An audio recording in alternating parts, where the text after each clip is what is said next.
안녕하세요. 저는 70대 중반의 평범한 할머니입니다.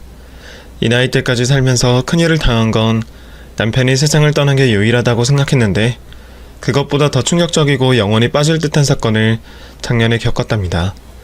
무엇을 상상하든 이상인 사연이니 재밌게 들어주시길 부탁드려요. 제 나이 70이 되던 해에 아들은 갓 30이 되었습니다. 맞아요. 저에게 하나 있는 아들은 40에 낳은 늦둥이랍니다. 남편을 여의고 홀로 애지중지키워서 좋은 대학을 보내고 대기업에 취직을 시켰습니다. 아들은 반항 한번 하지 않고 착하게 잘 자라주었답니다. 아들 녀석을 다 키워놓자 가정을 이루고 잘 사는 것만 보면 더할 나이가 없었어요. 그래서 결혼할 생각이 없느냐고 물었는데 글쎄 이 녀석이 벌써 결혼할 여자가 있다면서 집으로 데려오겠다는 겁니다. 순진한 쑥맥인 줄 알았더니 저 몰래 연애를 꽤 많이 한 모양이더라고요. 그래서 며칠 뒤 며느리를 맞은 생각에 만찬을 준비하고 기다렸습니다. 이윽고 아들의 손을 잡고 들어온 예비 며느리는 빛이 날 정도로 아름다웠습니다. 제 며느리가 될 아이라서 하는 말이 아니라 진짜 그렇게 예쁜 아가씨는 70평생 처음이었습니다. 저는 감탄사를 자아내며 어디서 이렇게 아름다운 여자를 데리고 왔느냐고 연신 말하며 호들갑을 떨었습니다. 며느리는 외모만큼이나 성격도 참하고 예뻤습니다. 트집 잡을 게 하나 없을 만큼 예의가 바르고 말 한마디를 해도 참 예쁘게 하더라고요. 이런 며느리를 반대할 이유가 전혀 없었기 때문에 저는 몇 번 보고 나서 바로 상견례를 잡자고 말했답니다. 사돈네에는 저보다 한참 젊었고 며느리와 닮아서 성품이 훌륭해 보였습니다. 저희는 기분 좋은 대화를 나누며 아이들의 신혼집과 혼수를 적당히 하기로 말을 마쳤답니다. 제 아들은 취직한 지 1년밖에 되지 않아서 모아둔 돈이 거의 없어 제가 신혼집을 대출 하나 없이 큰 아파트를 마련해 주었습니다. 제 개인 재산도 꽤 있었고 남편이 남기고 간 유산도 있어 아끼지 않고 10억대의 아파트를 결혼 선물로 건네주었답니다. 아들네는 결혼 이후에 둘이서 아주 행복하게 잘 지내긴 했는데 저를 보러 거의 오지 않았어요. 그게 너무 서운하고 섭섭했는데 사람들 이야기를 들어보니 시댁에 자주 들락거리는 며느리가 세상에 몇이나 되겠느냐며 그냥 멀리서 잘 사는 것만 보고 지내는 거로 만족하라고 하더군요.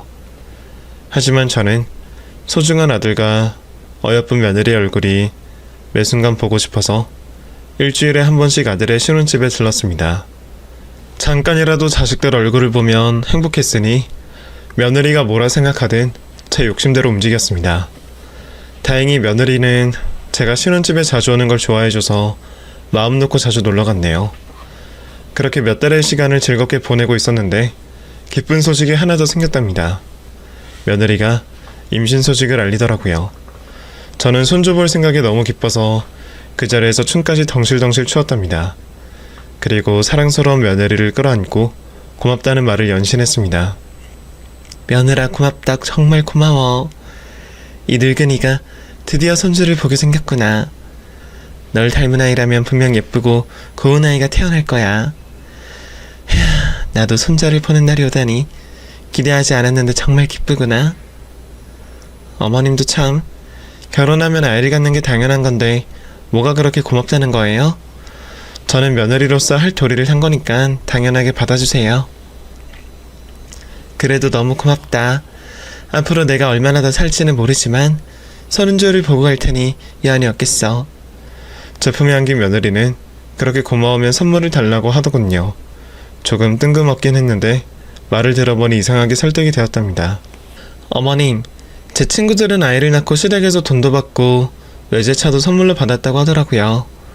어머님, 저도 선물 같은 거 해주시면 안 될까요? 아니다. 제가 괜한 말을 했네요. 못 되는 걸로 해주세요. 선물?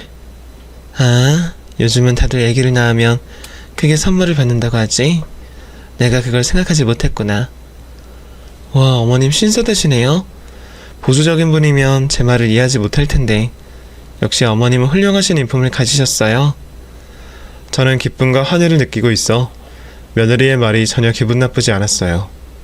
그래서 받고 싶은 선물이 뭔지 다 말해보라고 했습니다. 며느라, 내가 못해줄 게 뭐가 있겠니? 너처럼 예쁘고 아름다운 아이를 며느리로 들인 데다 내 손주까지 가졌다는데 돈을 아껴서 뭐 하겠어. 가지고 싶은 거 있으면 말만 해라. 이 시애미가 다 해줄 테니까. 아마 제 나이에 손주 소식을 들으신 분들이라면 아마 간이고 콩팥이고 다 빼줘도 아깝지 않을 만큼 기쁘다는 걸 아실 겁니다. 어쨌든 제가 모든 걸 다 해주겠다고 하자 며느리가 현금으로 1억을 달라고 하는 겁니다. 요즘 며느리들 사이에서 유행인데 손주를 낳아주면 시댁에서 억소리가 나는 돈을 준다는 겁니다. 조금 당황스럽긴 하지만 제가 살아봐야 얼마나 살겠어 하는 마음으로 저에게 있는 돈 1억을 며느리에게 바로 입금해 주었답니다. 그리고 이듬해 며느리가 매우 건강하고 귀여운 손자를 출산했습니다. 제 품에 손자를 안아보자 세상 모든 걸 다 가진 기분이었습니다. 아들이 태어났을 때보다 더 행복하고 기쁘더라고요. 그래서 전 이 손자를 위해 오래오래 살아야겠다는 결심을 했답니다. 건강하게 자라는 것도 보고 성장해서 멋진 청년이 되는 것도 보면서 말이죠. 하늘이 허락만 한다면 손자가 결혼해서 잘 사는 것까지 다 보고 떠나야겠다는 마음을 가졌답니다. 이제부터 행복한 일만 남아있어 매일 아침에 눈을 뜨는 게 저에겐 축복 그 자체였습니다. 며느리가 육아를 힘들어해서 제가 대부분의 시간을 손자를 키웠답니다. 저에게 미안해하며 손자를 맡겼는데 오히려 저에게 손자를 보내줘서 너무 좋았습니다. 그렇게 해가 2번 바뀌는 동안 제 행복은 그대로 유지되었고 더할 나위 없었습니다. 그러던 어느 주말에 손자를 안고 마트에 갔습니다. 아들과 며느리가 좋아하는 반찬을 만들어주려고 재료를 바리바리 싸서 유모차를 끌며 집으로 돌아가던 길에 며느리의 모습이 보였습니다. 친구들과 카페 테라스에서 커피를 마시고 있었는데 담배를 피우고 있었습니다. 그 장면을 보고 경악한 저는 입을 틀어막고 목음을 감추었습니다. 애기 엄마이자 단아하고 예쁜 며느리가 담배 피우는 걸 보았으니 충격을 받은 거죠. 몰래 계속 엿보고 있었는데 며느리와 친구들은 줄담배를 피우며 걸걸한 욕을 섞어가며 시댁욕을 하고 있었습니다. 곧 제 차례가 되었는지 며느리가 제 이야기를 꺼내더군요. 야, 내 시모녀는 누리는 노친네야. 니들은 그래도 젊은 시모들이라서 같이 다니면 쪽팔리질 않잖아. 난 시모년 데리고 밥 먹으러 다니면 개 쪽팔린다니까? 주름이 자글자글한 면상을 보면 속으로 쌍욕이 절로 나온다고. 씹달만 개밥처럼 생긴 게 내 아들한테 뽀뽀하는 걸 보면 주둥아리를 때리고 싶다니까? 지금도 생각만 해도 소름 끼친다. 야, 그래도 너 아들 낳고 1억이나 줬다며? 그 정도면 A급 시모 아니야? 우리 시모는 꼴랑 1,000만원 줬어. 한 달 놀고 나니까 그 돈도 사라지고 없더라. 넌 1억이면 봉 잡은 거야. 부러우려나. 나도 돈 받을 땐 좋았지. 그런데 돈 좀 줬다고 매일같이 찾아와. 내 아들 시모년한테 맡기는 것도 찝찝해 죽겠다니까. 친정엄마가 키워준다 했는데 시모년이 욕심내서 쪽을 할망구가 키워주고 있단 말이야. 애기들은 제일 많이 보는 사람을 닮는다고 하는데 내 아들이 시모년처럼 목같이 크면 어떡하냐고. 짜증나. 시댁이 멀었으면 좋겠다. 그동안 봐오지 못했던 며느리의 진짜 모습을 보았더니 충격은 꽤 컸습니다. 게다가 저를 어떻게 생각하고 있는지 직접 들어봤더니 가슴이 무너져 내렸습니다. 못나고 쭈글거리는 노인네이자 손자와 떼어내고 싶은 존재라고 하니 몹시 기분이 좋지 않더라고요. 하지만 며느리가 뒤에서 무슨 이야기를 하든 신경 쓰지 않기로 했습니다. 며느리들이 모여 시댁욕을 한 건데 그거 가지고 뭐라 하면 저를 더 미워할 것 같아 꾹 참고 넘어가기로 했습니다. 물론 며느리가 전처럼 예쁘게만 보이진 않았습니다. 제 앞에서는 조신하고 예의 바른 척을 계속했는데 모든 게 가식처럼 보여서 웃음이 이전처럼 나오지 않았답니다. 며느리는 아들을 낳은 게 벼슬인 줄 알았는지 갈수록 더 심하게 놀더군요. 그동안 참아왔던 친구들과 놀아야 한다며 아들이 퇴근하고 집에 가도 밥을 얻어먹지 못했답니다. 매일 술에 취해 들어와서 꼬장을 부린다고 하더라고요. 아들은 산후 우울증이 생겨서 그런 거라며 저에게 모른 척하고 있으라고 하더군요. 그런데 며느리의 이 같은 행동은 석 달이 지나도 계속되었습니다. 술 취해서 정신 못 차리고 잠만 퍼질러 자는 날이 일주일에 3번 이상이었고 친구들과 카페에서 만나 줄담배를 피우며 시댁 욕하는 것도 여러 번 목격했답니다. 그래서 저는 더는 참으면 안 되고 따끔하게 한마디 해야겠다고 판단했습니다. 산후 우울증은 핑계이고 그냥 저 하고 싶은 대로 사는 거로밖에 보이지 않았으니까요. 그래서 며느리만 따로 제 집에 불러서 훈계를 시작했습니다. 며느라, 그동안 내가 쭉쭉해봤더니 너 좀 심하더구나. 매일 인사불성할 정도로 술을 마시는 건 좀 그렇지 않아?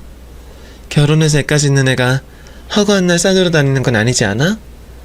그놈의 산후우울증은 얼마나 더 오래 가는 거니? 어머님이 몰라서 그러는데 산후우울증은 잠시 있다가 사라지는 게 아니에요. 집에 들어오면 숨이 막혀서 죽을 것 같다고요. 이걸 제대로 풀어주지 못하면 평생 트라우마로 남는다고 했어요, 의사 선생님이. 내가 보기엔 다 나은 것 같은데? 아니, 산후우울증 따위는 없는 것 같던데 말이야. 너 친구들하고 모여 시댁욕하면서 줄담배 피우는 것도 봤어. 아주 여러 번 말이야. 욕도 잘하고 담배도 맛있게 잘 피우더라. 그런 애가 우울증이라는 건 좀 어긋나지 않니? 내가 지난 일을 모두 눈 감아줄 테니까 이젠 좀 정신을 차렸으면 좋겠다. 앞으로 친구들 만나서 시어머니들 욕하는 짓도 그만해. 그런 행동을 남들이 보면 좋지 않아. 너에게 엄마니까 그런 모임은 좀 자제하라고. 그러자 며느리는 그동안 자기를 훔쳐본 거냐며 소스라치게 놀라더군요. 어머님 소름 끼쳐요. 여태껏 저를 훔쳐본 거예요? 저야말로 기분이 그러네요. 그리고 어머님, 요즘 세상에 술 담배가 어떻다고 훈계를 하세요? 애엄마는 담배 피우고 술 마시면 안 되나요? 예, 알아듣기 좋은 말로 했더니 지금 나한테 따지는 거냐? 애엄마가 몸에 안 좋은 걸 하지 말아야 하는 건 당연한 일이야. 네가 하고 있는 건 도덕적으로 잘못됐고 건강에도 치명적이야. 진짜 나 졸라 짜증나네. 누가 꼰대 아니랄까봐. 어머님, 내 인생은 나 꼴리는 대로 하면서 살 테니까 어머님이나 똑바로 사세요. 그거 아세요? 어머님한테 냄새나는 거? 좀 씻고 다니세요. 제 아들이 맨날 어머님의 누린내를 맡아가며 자란다고 생각하니 부하가 치밀어요. 저는 며느리의 막말에 큰 충격을 받고 잠시 아무 말도 하지 못했습니다. 그러다 심호흡을 2번 하고 너 지금 말 다 했니? 시어머니한테 그따위로 말하라고 누구한테 배웠니? 네 잘난 친구들이 그렇게 하라고 하디? 라고 했더니 며느리가 한쪽 입꼬리를 올리며 대답하더군요. 아, 꼰대 말 더럽게 많네. 이래서 늙으면 빨리 죽으라는 말이 나오지. 아휴, 귀신은 뭐하나? 이런 늙어빠진 년을 안 데려가고 말이야? 뭐라고? 지금 시애미더러 빨리 죽으라고 한 거냐? 너 생각보다 더 심각한 애구나. 안 되겠다. 그 더러운 성질 머리를 뜯어 고쳐주마. 화가 머리 꼭대기까지 솟은 저는 바로 며느리의 따귀를 세게 날려버렸습니다. 제가 손끝이 야무지고 힘이 좋아서 한 방에 며느리를 쓰러뜨렸죠. 그러자 며느리가 폐악질을 하며 저에게 왜 때리느냐고 따지더군요. 그래서 한 번 더 있는 힘껏 깃방망이를 날렸습니다. 어찌나 세게 들어갔는지 며느리는 휘청거리다가 뒤로 넘어갔답니다. 저는 며느리를 내려다보며 말했습니다. 다시 한번 말해봐라. 네 친구들하고 떠들던 대로 똑같이 짓거려보라고. 빨리 죽으라고 말해보란 말이야. 내가 무슨 잘못을 했다고 때려요? 나 가만히 있지 않을 겁니다. 어머님을 고소하겠다고요. 그래, 해봐라. 난 너의 실체를 다 까발리고 내 아들하고 이혼시키겠어. 누가 이기는지 붙어보자고. 며느리는 저에게 따귀를 맞고 머리가 흔들렸는지 비틀거리며 제 집에서 나갔습니다. 그리고 저는 바로 아들에게 전화를 걸어 며느리가 어떤 년인지 하나부터 10까지 다 말해주었답니다. 아들은 잠시 생각할 시간을 달라며 전화를 끊었습니다. 아무래도 자기 엄마한테 함부로 한 년과 같이 살 수 없으니 고민하고 있는 것 같았어요. 그런데 이튿날 아들은 전화 대신 제 집으로 찾아왔습니다.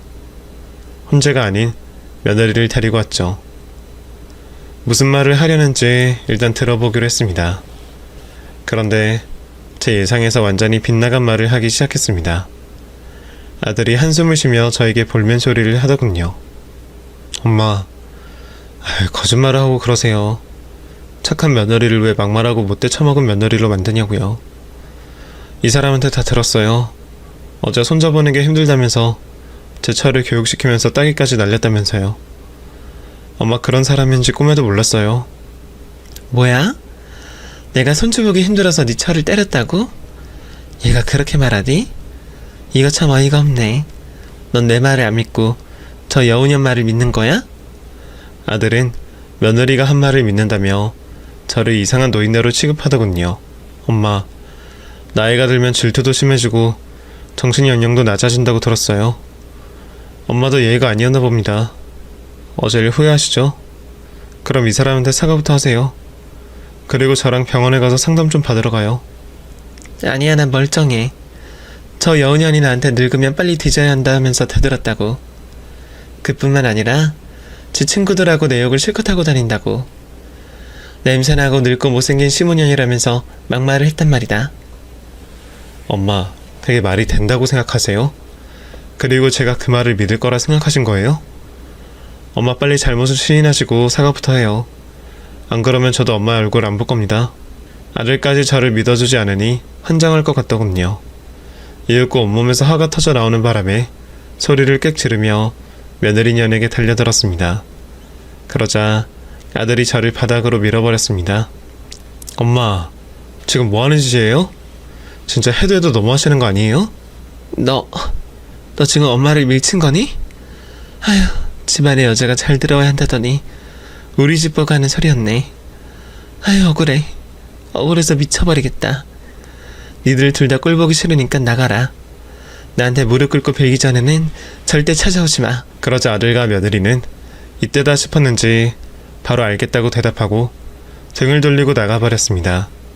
저는 바닥에 쓰러진 채 계속해서 소리를 질렀네요. 아들네에는 그날 이후로 제 집에 오지 않았습니다. 물론 손자도 마찬가지였고요. 아들과 며느리는 그렇다 쳐도 눈에 넣어도 아프지 않을 손주를 보지 못하니 미칠 것 같았습니다. 손자를 보려면 제가 잘못하지도 않았는데 사과를 해야 했으니 그냥 굳게 마음을 먹고 혼자 살기로 작정했답니다. 나이든 시모한테 표련적인 막말을 하는 며느리년과 그년의 편을 들며 엄마 말을 믿지 않는 아들은 필요 없겠다 싶었습니다. 무자식 상팔자라는 말을 가슴에 새기고 혼자 살기로 결심했네요. 손자 녀석이 눈에 아른거리긴 했는데 몇 달의 시간이 지나니 조금 잊혀졌습니다. 아들네에는 저와 완전히 연을 끊을 생각이었는지 연락도 한 통 없더라고요. 아휴, 제가 인생을 헛살아도 한참을 헛살았나 봅니다. 아들내미는 제가 그립지도 않은 것 같았습니다. 그렇게 3년의 세월이 흐르는 동안 저는 혼자 살았습니다. 노인정 친구들을 만나는 것 빼고는 나머지 시간을 혼자서 보냈습니다.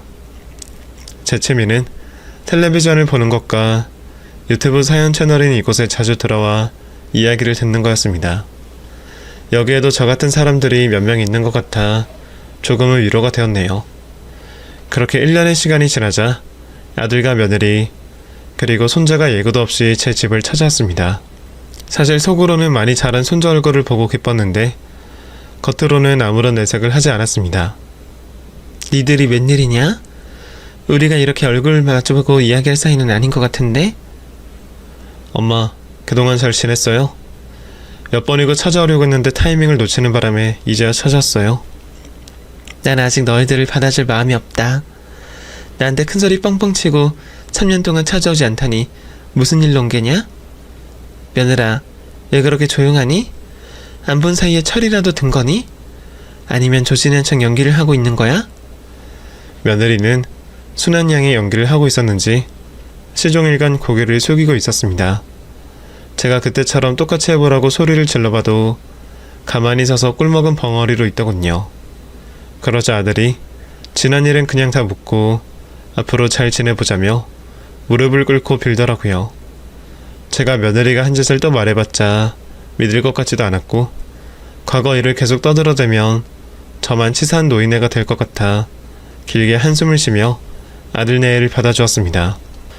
그런데 저를 찾아온 이유가 다름 아닌 돈 때문이었습니다. 엄마, 우리 집 날렸어요. 이 사람이 주식 투자를 해서 재미를 좀 봤는데 무리하게 대출을 받아서 했는데 싹 다 날렸다고요. 며칠 전에 집이 경매로 넘어가서 처가에서 지내고 있어요. 엄마 죄송한데 저희 집 좀 해주시면 안 될까요? 그러니까 지금 니들 살 곳이 없어서 돈 뜯어내려고 날 찾았다는 거냐? 내가 보고 싶어서 온 게 아니라? 아주 가지가지하네. 3년 만에 나타나서 나한테 집 사달라고 하면 내가 떡하고 통장이라도 줄 거라 믿었느냐? 어림도 없는 소리. 난 너희와 인연을 끊었다. 나한테 자식은 없단 말이야. 엄마, 무슨 말을 또 그렇게 하세요? 천륜을 어떻게 끊겠어요? 저희 정말 엄마가 진심으로 보고 싶고 그리웠다고요. 게다가 엄마 손자가 매일 엄마를 찾고 있다고요. 저는 화가 머리끝까지 뻗쳐 있었는데 손자의 얼굴을 보니 저도 모르게 화가 사그라들었습니다.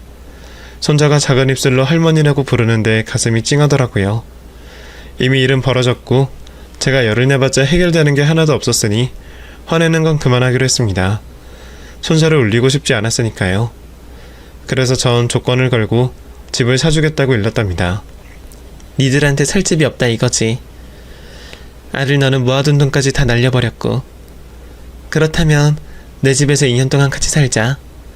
그때가 되면 너도 돈이 좀 모일 테니까 내가 절반을 보태줘서 마련하도록 해라. 나도 가진 게 많지 않으니까 이런 제안을 하는 거다. 싫으면 그냥 나가고. 아들 내에는 저와 인연을 지내고 분가하는 게 여러모로 이익이라고 판단했는지 저의 조건을 받아들이겠다고 하더군요. 그래서 저는 손자와 붙어 살 수 있었습니다. 아들과 며느리에게는 화가 덜 풀려서 대화를 최소한으로 하며 어색하게 지냈습니다. 오롯이 손주와 오붓한 시간을 보내려고 학과를 제안한 거였죠. 그런데 몇 주 뒤에 며느리가 말도 안 되는 부탁을 하더군요. 어머님, 요즘 애들은 교육이 빠른 거 아시죠? 그래서 말인데 어머님이 현빈이를 영어 유치원에 보내주시면 안 될까요? 이제 4살이 된 애를 영어 유치원에 보내자고? 예, 아직 우리말도 제대로 못 쓰는 애를 영어 유치원에 보내는 게 말이 되냐? 그건 어머님이 몰라서 하는 말이에요. 한글을 잘 모를 때 시작해야 영어를 제대로 배운다고요. 어머님, 저희는 나중에 현빈이를 유학 보낼 생각이에요. 누구보다 잘나고 훌륭하게 키우고 싶다고요. 지금부터 준비하는 것도 빠른 거 아니에요? 현빈이보다 1살 어린 애들도 영어 유치원에 다닌다니까요. 아이고 세상에 어찌다 그렇게 변했냐. 나는 그냥 우리 손자가 건강하게 잘 놀면서 크면 좋겠는데. 어머님, 무엇보다 현빈이가 영어 유치원을 가고 싶어 해요. 못 믿으시겠으면 직접 물어봐요. 그래서 전 손자에게 영어 유치원에 가고 싶으냐고 물었는데 조망만한 녀석이 고개를 끄덕이며 배시시 웃더라고요.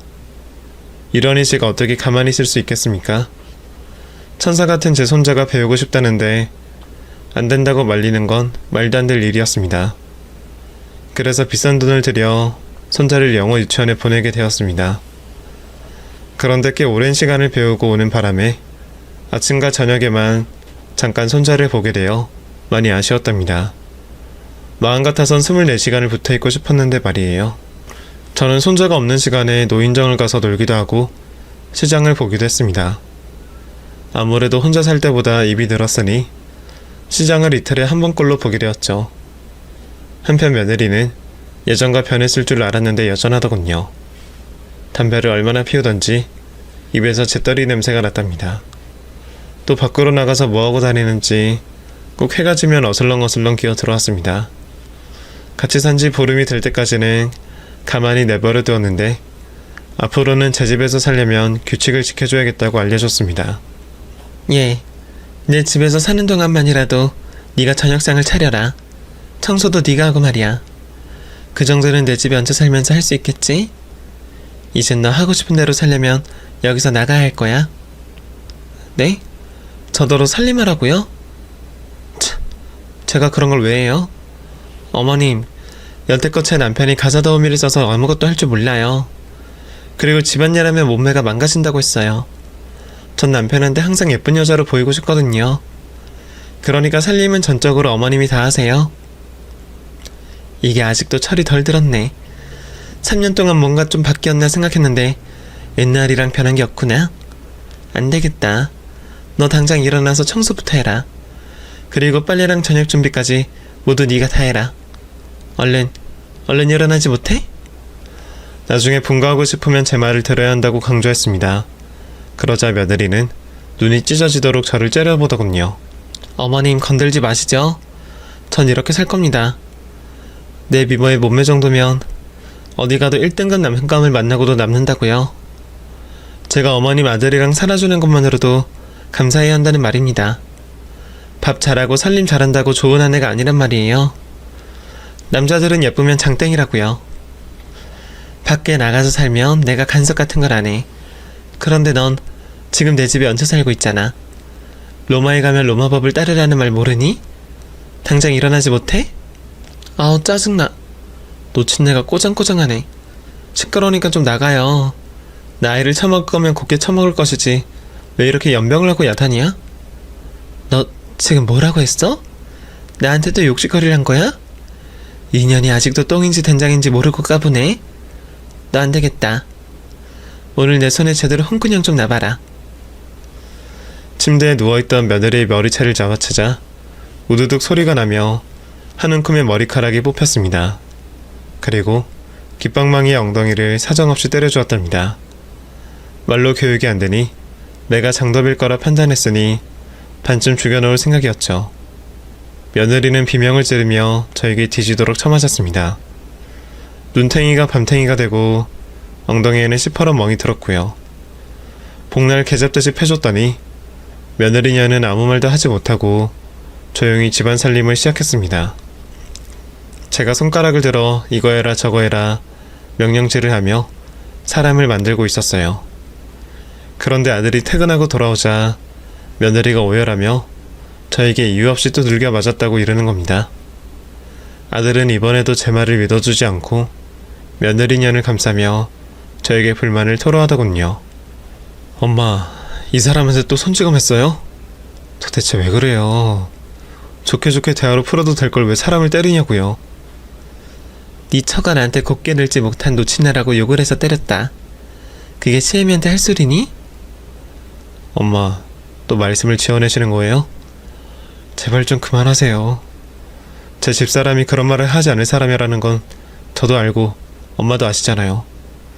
무슨 이유로 제 처를 미워하시는지 모르겠지만 제발 거짓말 그만하시고 마음을 열어주세요. 좋은 아씨라나 저희를 받아주겠다고 했으니 조용히 좀 지내자고요. 넌 또 이 엄마 말을 믿지 못하겠다는 거냐? 아유 돌아버리겠네. 엄마, 저희가 얹혀 살아서 참고 있는데 또다시 이런 일이 벌어지면 저도 가만히 있지 않겠습니다. 경고는 이번이 마지막인 줄 아세요. 이에 제가 언성을 높이며 화를 내는데 무시하고 방으로 들어가 버리더군요. 진짜 미치고 팔짝 뛸 만큼 열불이 났답니다. 그런데 손자 녀석이 제 뒤에서 까꿍하며 장난을 걸어오더군요.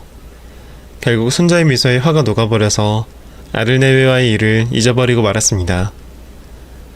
그날 이후로도 며느리는 제멋대로 살려고 했고 저는 혼을 내면서 사람 새끼로 만들려고 무던히 노력했습니다. 아들에게 일러 바치지 않을 정도의 따기 정도로 혼을 내면서 말이죠. 하지만 며느리녀는 도통 말을 듣지 않았습니다. 또 막말은 고쳐지지 않더군요. 그래서 제가 폭발하려고 하면 꼭 손자를 데리고 와서 저를 꼼짝하지 못하게 만들었답니다. 제 상황이 어떤지 그림이 그려지시죠? 손자 앞에서 고약한 모습을 보이기 싫어 매일 인내하며 지냈습니다.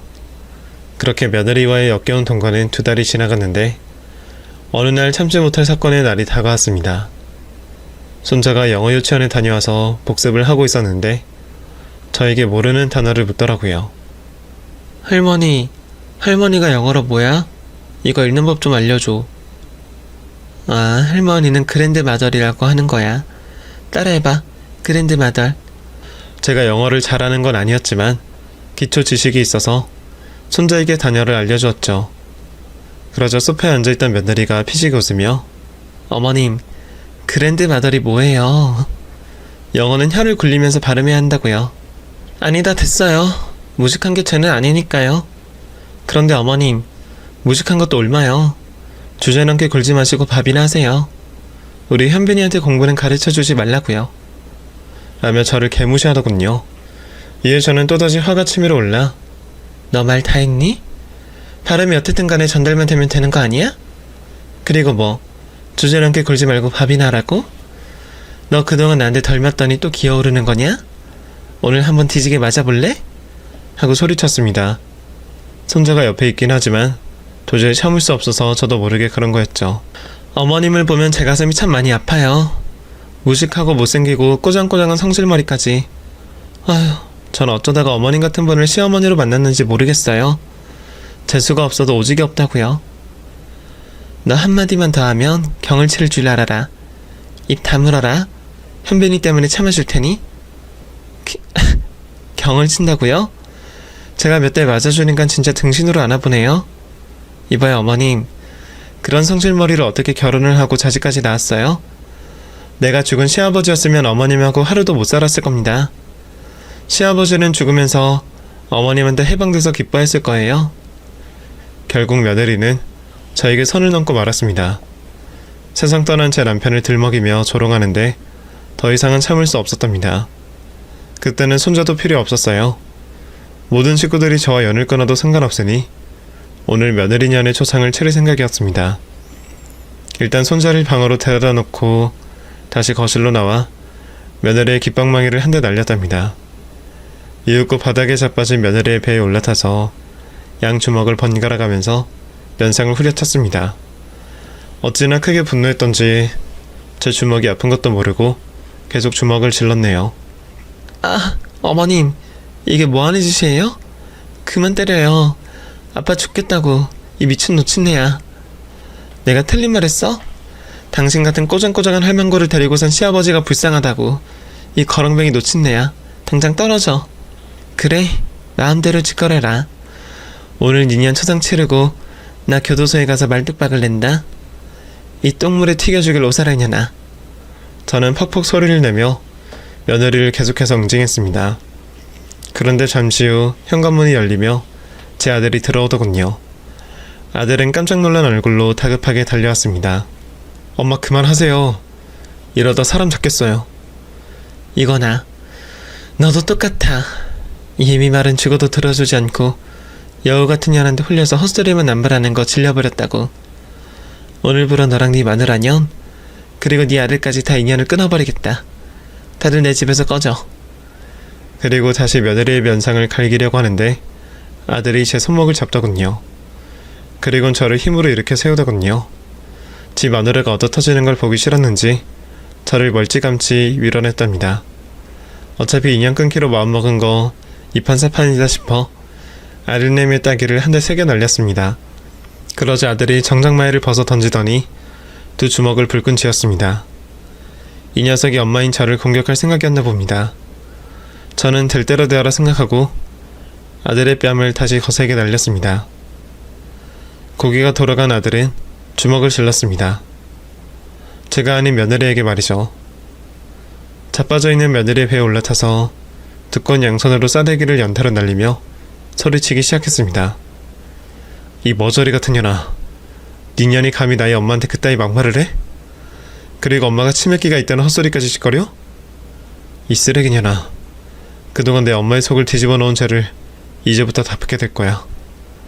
저를 공격하나 싶었는데 아들은 어떻게 알았는지 며느리의 실체를 알고 참교육을 시작했답니다. 알고 보니 제 손자가 아들에게 이런저런 말을 다 했나 봅니다. 방에서 몰래 엿들은 말들을 일러 바친 겁니다. 며느리가 저에게 늙어 빠진 년, 곱게 나이를 처먹지, 늙으면 죽어야지 등등 막말을 손자가 귀로 다 듣고 남편에게 그게 무슨 뜻이냐고 물었답니다. 그래서 아들은 뭔가 심상치 않다는 생각에 거실에 소형 CCTV를 설치해 두었다네요. 일주일 동안 녹화된 영상을 하나하나 살펴보았더니 며느리가 저에게 막말하는 걸 모두 믿게 되었답니다. 그동안 제 말을 믿어주지 못해 죄송하다고 울먹였습니다. 그런데 CCTV에 걸린 건 며느리의 막말뿐만이 아니었답니다. 제가 없는 사이에 며느리가 여러 남자와 애정이 깃든 전화통화를 했다네요. 그래서 아들은 진작부터 이혼할 마음을 가지고 있었고 증거를 수집하기 위해 매일 새벽마다 며느리의 핸드폰 비밀번호를 풀려고 애썼다네요. 결국 사흘 만에 비밀번호를 풀었고 그 안에 있는 통화 목록과 지저분한 카톡 대화와 더러운 사진들을 입수하게 되어 변호사를 만나 이혼소장을 쓰고 오는 길이라고 하더군요. 저는 며느리가 최악인 건 알고 있었지만 바람까지 피우고 있는 건 모르고 있어서 많이 놀랐습니다. 아들은 모든 분노를 폭발시키며 며느리년을 사정없이 둘둘겨 팼습니다. 살려달라고 비는데도 멈출 생각이 없는 것 같았습니다. 그래서 저는 가만히 구경하고 있었습니다. 이런 년은 바지에 똥오줌을 지를 정도로 맞아도 싸니까요. 며느리는 비명을 지르다가 곧 방구 소리를 뿡뿡 내며 진짜로 똥을 지렸답니다. 저는 설마 했는데 냄새가 풍겨오는 걸 맡고 나서 알게 되었죠.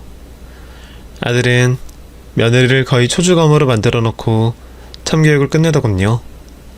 숨을 씩씩 몰아쉬다가 이내 며느리년을 질질 끌고 현관문 쪽으로 끌고 갔습니다.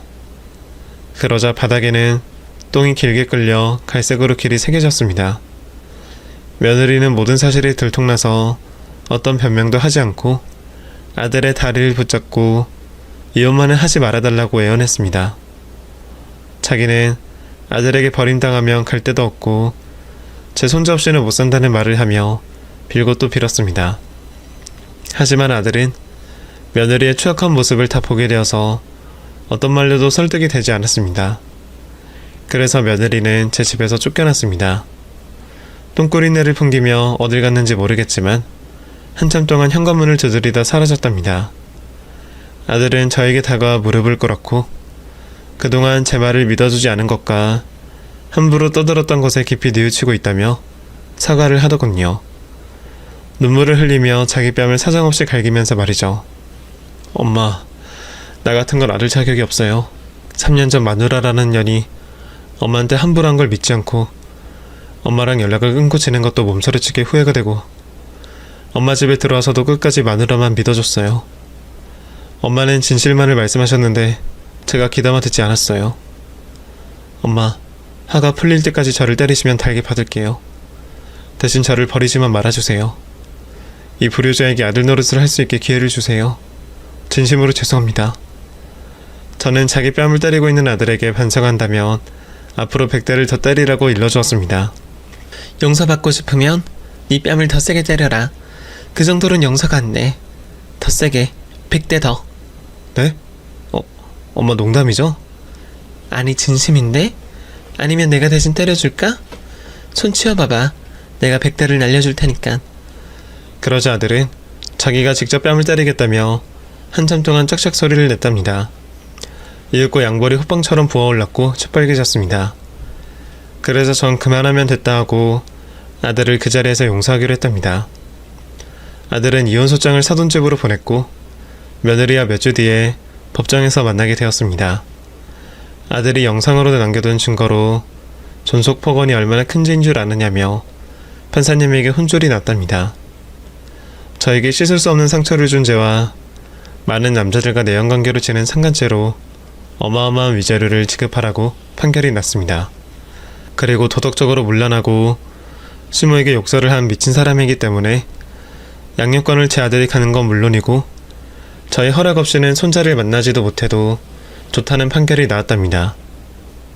며느리는 위자료를 친정에서 끌어다 갚아주었고 얼마 뒤 상간남 중에 하나와 살림을 차렸답니다.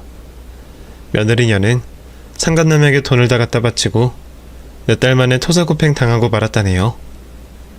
빈털터리가 되어 친정으로 돌아갔는데 사돈 부부는 며느리를 받아주지 않았습니다. 동네 창피한 건 물론이고 많은 재산을 까먹었으니 손절하기로 했다네요. 1년 동안 제 손자를 한 번도 찾지 않았는데 못 갈 데가 없고 돈도 없으니 다시 저희 집을 찾아왔더라고요. 아들은 문을 열어주지 말라고 했는데 무슨 말을 하는지 들어보고 혼쭐을 내주려고 며느리를 집안에 들였습니다. 그러자 바로 납작 엎드려서 자기를 제 집에서 살게 해달라고 빌더군요. 어머님 여보, 내가 정말 잘못했어요. 순간의 실수로 일이 커지고 말았어요. 난 친구들이 같이 놀자고 해서 나간 것뿐인데 남자들이 빌러붙어서 나도 모르게 실수를 한 거라고요. 그리고 어머니한테 막말을 했던 건 천우 우울증 때문이었어요. 그냥 누군가에게 화를 내고 싶었는데 그게 어머님이 되었던 거라고요. 이젠 저 예전으로 돌아왔어요. 참하고 조신한 여자가 되었다고요. 그러니까 내 아들과 여기서 지내게 해주세요. 2년이 남자도 떨어지고 돈도 떨어져서 여길 찾아온 겠지? 1년 동안 즐길 거 다 즐기고 아무것도 없으니까 이제야 내 손자를 들먹거리며 이 집에 빌부터 살려고 온 거고. 헤휴, 넌 어쩜 내 예상에 1도 빗나가지 않는 거냐? 어머님 제가 잘못했어요. 그런데 저 진심으로 반성 많이 했어요. 이제는 아들 없으면 못 살 것 같아요. 그러니 저를 받아주세요. 원하신다면 어머님의 시녀가 되어 살겠습니다. 옆에 두고 부려먹으면서 살려고? 그 말에 구미가 당기긴 하지만 내 손자를 생각하면 절대 안 되지. 싸가지를 밥 말아먹고 남자들한테 환장한 너를 내 손자의 엄마로 들일 수 없다. 이제 할 말 다 했으면 나가봐라. 그러자 며느리는 내 발로 제 다리 사이를 기어가더니 손자를 향해 손을 내밀었습니다. 현빈아, 엄마야. 할머니한테 엄마랑 같이 살고 싶다고 말해. 얼른. 나 엄마 싫어. 나쁜 사람이랑 살기 싫어. 이놈의 자식이 감히 엄마한테 나쁜 사람이라고 손가락질을 해? 너 이리 와. 엄마한테 혼나봐야 정신을 차리지. 빨리 엄마랑 같이 살고 싶다고 말하란 말이야. 저는 며느리를 발로 걷어차고 손자를 안고 멀찌감치 떨어졌습니다. 그러자 아들이 자리에서 일어나 두 팔을 걷어 붙이더라고요. 야 이년아, 너 맞고 싶어서 몸이 근질근질해서 여기로 온 거야? 누가 널 반긴다고 찾아온 건데? 아직 덜 맞았나 보구나. 좋아, 니년한테 복수해주고도 아쉬웠는데 오늘 좀 풀어보자.